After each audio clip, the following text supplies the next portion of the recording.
we keep coming to the events, to the church, to the ministry, fellowship, and things of that nature. And we can get caught up at times.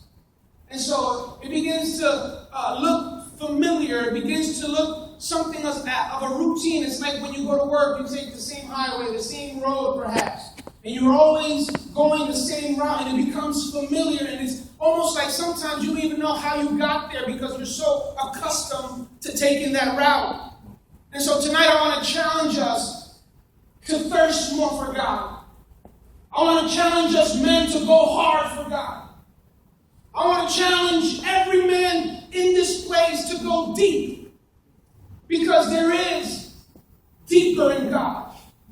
Because there is more to God than just coming and meeting and greeting each other. And sometimes being fake about how we really feel. And sometimes even hiding what we're really going through.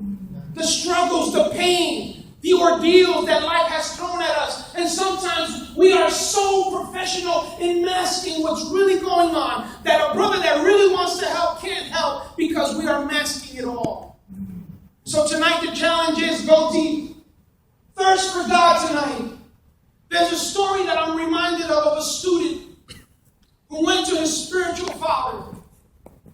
And as he reached him, it was his teacher, and he asked the question. He said, "Master, how can I truly find God?"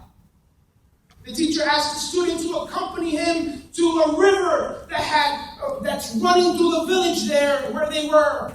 And he says, "Come with me." And as they approached the river, he invited the student to jump into the water.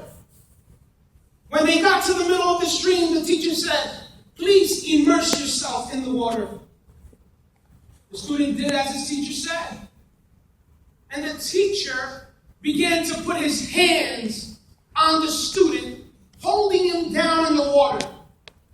And as he's holding the student down in the water, the student begins to kick and to start, swinging his arms in the air because he was underwater, and the teacher held him down there and kept holding him down there. And the student was struggling.